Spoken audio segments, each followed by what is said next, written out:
Hello friends, my name is Marines and today I'm doing a seguemagic video here on this channel. Usually I post my seguemagic videos during the week over on Snark Squad, but I kind of failed at posting on my actual date and I didn't want to be a complete failure, so I figured I'd post this catch-up video here on my channel. For those of you who don't know, I own a website called snarksquad.com, and in addition to everything else that we do, we also host a weekly link up. We post topics for every Saturday of the month and invite people to give us their answers to those topics. We collect all of the videos, put them in a playlist, share them on our website, and it's a ton of fun. This week's topic is TV shows you miss the most. Missing media is really interesting to me, and I think it says a lot about the emotional attachment that we can develop when we are consuming things like books or TV. I am definitely the kind of person that invests emotions into the things that I watch and read and consume. I feel like you can miss TV shows for a lot of different reasons. Either you can't watch it or don't have access to see it anymore,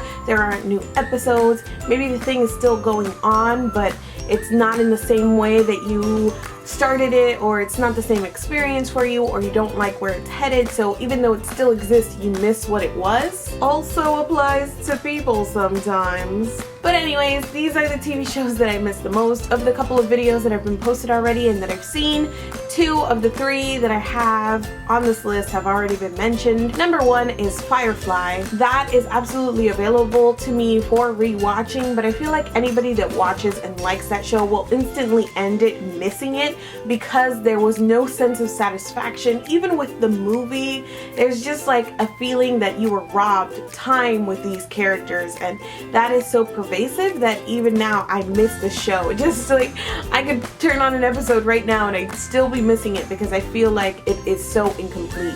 I think a key ingredient in missing TV shows is being attached to the characters and missing them kind of as people that you get to find out about and learn about and, you know, follow their story. And absolutely that is true for Firefly. The thing that I love the most about it, the characters. They were just such alive, amazing, complex characters, and I miss it because I miss being able to peek into their lives. Number 2 is Pushing Daisies. I will admit that I actually did not finish seeing the last episodes that were produced of this show because I was just torn up about the news that it was being canceled. That seems kind of illogical that I wouldn't finish a series that I miss so much, but I just couldn't bring myself to do it. Like at that point, I just knew it was ending, and to finalize it in my head that way would have been kind of too many emotions. But I really loved the show while it was airing. It was so unique and bright and just fun to look at, fun to watch, and funny in a really understated way. Like it just had all of these little lines of humor going through it,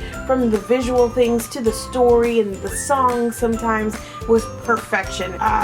Taken from us too soon. Number 3 is a little bit different, and that is Avatar: The Last Airbender. Even though I could start rewatching it right now, and I plan to rewatch it soon in the near future, but I miss the experience of seeing it for the first time. I miss discovering that show and the way I marathoned it and I just gobbled it up. It felt like really discovering a hidden treasure, and it was just so amazing in an offbeat way because it is an animated show, it's a children's show, but it just I just fell in love with it instantly, and I miss the experience of watching it for the first time, of marathoning it, and of feeling like I had discovered something that I knew would stay with me for a long time and be kind of part of my media life. I miss the experience of having that for the first time, if that makes sense. It's been a long time idea of mine to recap shows on Snark Squad, specifically in a series that were 1-season wonders. So we did Firefly, and I would like to go back and just recap the single season of a couple of them that only lasted that long, like Freaks and Geeks. And there's another one, Moonlight, that I remember enjoying like a ton while it was on. I don't miss it the way that I miss these other ones, but I just remember being really upset by the news that it was being canceled. So I'd like to revisit it just to see if it is as good as I remember, or if that was really cheesy and I was blinded by the gorgeous cast. Possibility. So that's a project that will maybe one day eventually happen. I can't wait to finish watching all of the other videos into today's seguemagic. Thank you so much for watching this video, and I will see you guys soon. Consider joining up with us, if not today, then in the next coming weeks. We've got some cool topics on deck. I will probably, hopefully, maybe, yes, return to posting these over on Snark Squad on my designated day. I'm sorry.